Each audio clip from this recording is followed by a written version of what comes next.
Assalamualaikum warahmatullahi wabarakatuh. My name is Reza Dino Akbar, NIM 104. I'm from Mas Yusuf's group.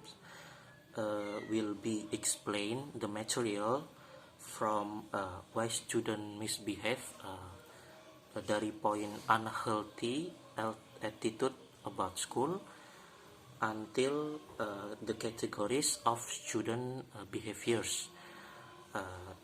So you may take a look the slide from point unhealthy attitude about school in why student misbehave. We going to the explanation. The first I will explain is unhealthy attitude about school. Often students who perceive the school environment to be hostile, unreceptive to their needs, and impersonal, cold, and position oriented will have discipline or behavior problems in their classrooms. Jadi di sini untuk kelas yang kurang nyaman ya mungkin ya, untuk unhealthy attitude about school ya, dari lingkungan sekolahnya yang kurang mendukung, itu juga bisa mengubah siswa itu menjadi bisa disiplin atau bisa juga memiliki behavior problems. At the heart of the issue is whether the student's perception is incorrect or whether the school is actually cold and impersonal. Jadi ini bisa saja karena situasi sekolahnya itu ya tidak akrab lah, mungkin dengan teman-temannya di kelas itu kurang ada keakraban, atau dengan gurunya sekalipun ya terasa dingin dan impersonal. And then a student's perception is the way he or she will view things. Jadi persepsi tentang kelasnya itu merupakan apa yang dilihat oleh siswa. Hence, if we can change a student perception about the general school environment, her or his behavior might improve. So if we can change, we can modify our climate in the classroom, it will be improve their behavior. However, if our school is actually cold and impersonal, then we need to change the school's image. Ya, kita harus mengubah image dari sekolah dan kelas itu supaya mereka ini, student ini, bisa memiliki behaviors yang baik ya. The next is disorganized teachers. While this is not very complementary to our profession, we know that many teachers have a scattered brain, atau mungkin ya istilahnya ya pemikiran yang berbeda-beda mungkin ya. We often wonder how they can be so disorganized and still call themselves professional. Banyak guru-guru yang mengira mereka itu profesional, tapi ternyata mereka tidak bisa mengorganisasikan kebutuhan mereka ya, gitu. Jadi disorganized or disorderly teachers usually communicate disorganization, chaos, and unconcern to their students. We may need to organize our needs ya, kebutuhan kita itu perlu diorganize sebagai guru supaya kita juga bisa mengorganize siswa kita juga, mengontrol siswa juga. Jadi behaviors dari student juga akan terkontrol dengan baik. And then the next is expectancy orientation. Often some students will misbehave because this is what is expected of them. They have been classified as behavioral problems, misfits, or disciplinary problems from the time they entered school. Jadi ekspektasi dari siswa sendiri ya, apakah dia itu orangnya misbehave atau tidak, itu ya juga merupakan masalah dari behaviorsnya mereka. Hence, they have learned to communicate and behave in the way which is expected of them by school personnel. Year after year, the students will work at fulfilling the prophecy by continuing to misbehave or disruptive. Ya, jadi ekspektasi mereka selama di sekolah juga dari mereka sendiri, ekspektasinya itu juga menentukan behaviorsnya mereka. And then the last points of why student misbehave is external variables impact. Ini faktor eksternal ya, faktor dari luar ya, bukan dari lingkungan sekolah. Itu occasionally we have to look beyond the obvious reasons for students misbehavior and look for other external causes. Jadi we should looking for other causes, not only internal but also external from their life ya, dari kehidupan siswa itu di luar itu seperti apa, itu juga bisa affect their behaviors. Like di sini misalnya ada hyperactivity or malnutrition, lack of sleep, abuse and or neglect, excessive television viewing, family violence, and many more. Jadi banyak sekali faktor-faktor eksternal yang juga mungkin mempengaruhi behaviors mereka di kelas atau di sekolah. So, in conclusion, a major challenge facing all teachers is how to determine why or what causes students to be disruptive or misbehave. Ya, banyak sekali poin-poin yang dijelaskan di slide ini ya, why student misbehave, itu faktornya banyak sekali, tidak hanya internal tapi juga ada eksternal juga. Okay, the next material that I will explain is categories of student behaviors. Student behaviors classify or categorized into four major categories. Jadi ada 4 kategori utama yang ada untuk mengclassify student behaviors. Yang pertama adalah active constructive behaviors, ada juga active destructive behaviors, ada juga passive constructive behaviors, and then passive destructive behaviors. Apa saja kategori ini, penjelasannya bagaimana? Yang pertama ada active or constructive behaviors. This category includes behaviors which are lively, active, and lead to learning, which also called as the active or positive category.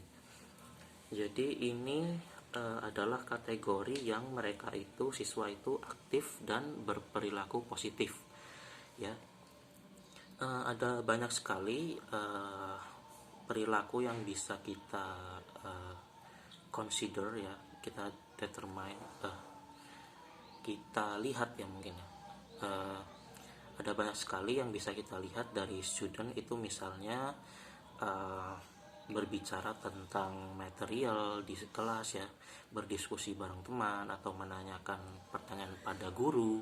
Itu adalah beberapa perilaku siswa yang positif di kelas dan aktif juga ya. Yang kedua adalah active destructive behaviors.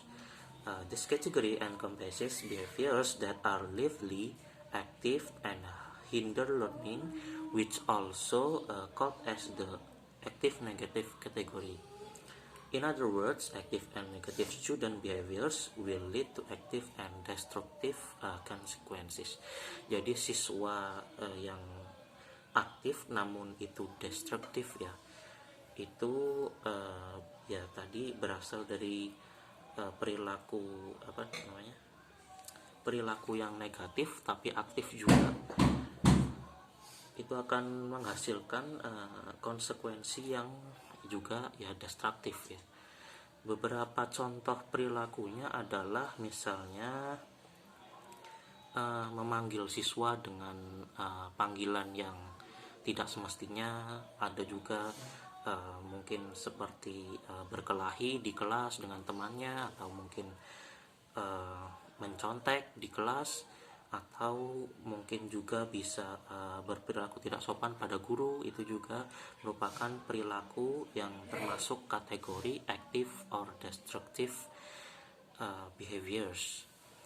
Yang selanjutnya adalah passive constructive behaviors. Itu adalah this category is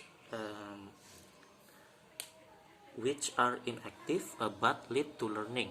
Jadi kategori ini adalah siswa-siswa yang mereka itu pasif tapi dalam hal belajar ya, mau belajar tapi pasif ya.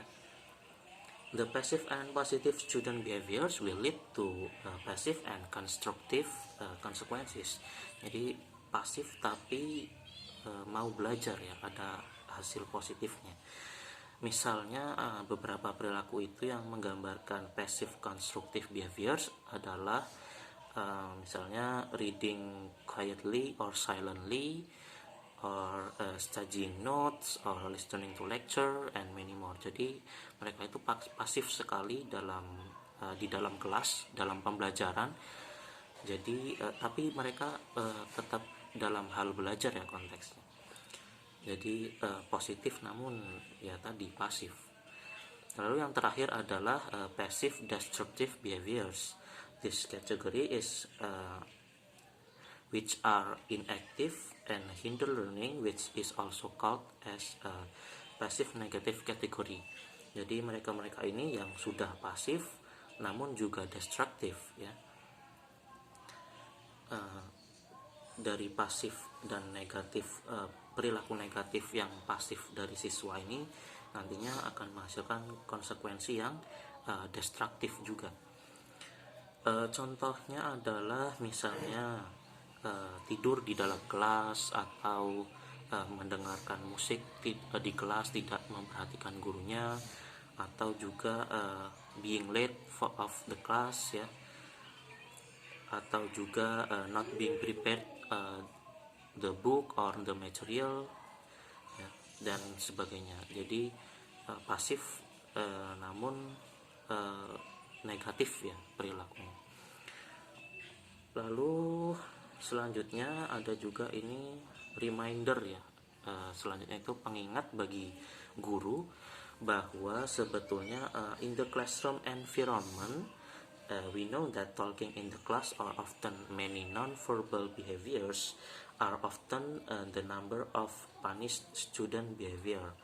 Biasanya kita lihat perilaku-perilaku ya seperti berbicara di kelas, atau mungkin non-verbal behavior kayak misalnya menyontek atau ngobrol sama temennya dan sebagainya.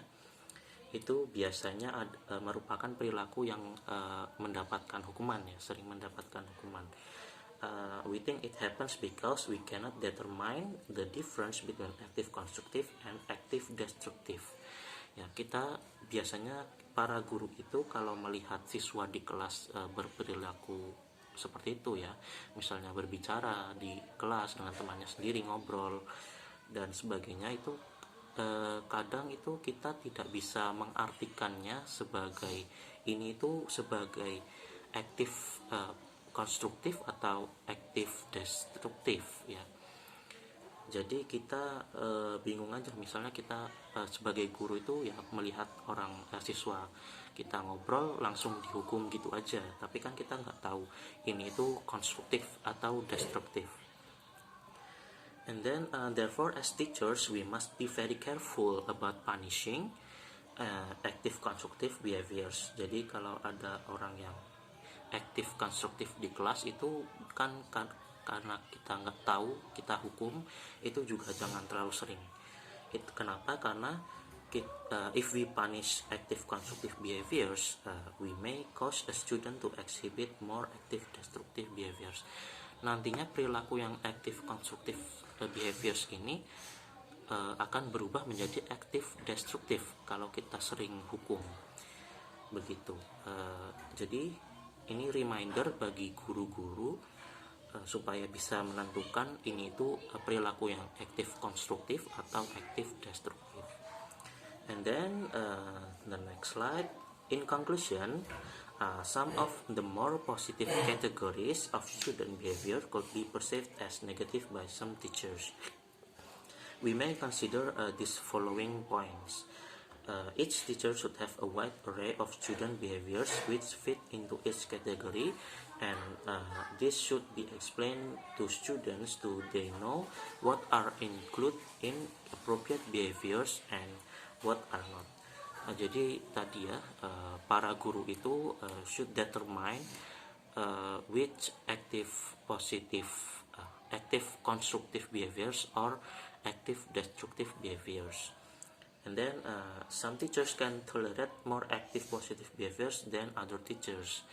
Harusnya kita bisa mulai diri kita sendiri sebagai guru itu untuk memulai mentoleran untuk perilaku siswa yang aktif positif atau aktif konstruktif. Ya, jangan aktif konstruktif itu selalu dihukum meskipun dia konstruktif ya. Nantinya itu akan berubah soalnya. And then many of the positive or active student behaviors may help the individual student to learn while interfering with other students' learning. Banyak sekali positif active behaviors yang bisa membantu siswa dalam belajar di kelas ya. Jadi tidak semestinya belajar di kelas itu ya cuman belajar aja, tapi kan kita ini aktif dan positif behaviors juga membantu mereka dalam belajar juga. And then let's not punish the positive behaviors, let's reinforce them so our students have plenty of opportunity to be caught at being good, not caught at being bad ya. Seperti itu tadi, jangan terlalu sering memberi hukuman kepada active positive behaviors, karena nantinya ini kita bisa mengubah mereka menjadi aktif destruktif kalau sering dihukum ya. Okay, just that from me. I'm sorry for many mistakes that I have done in this presentation video. Thank you for your attention to listening me explaining the material. See you next time. Wassalamualaikum warahmatullahi wabarakatuh.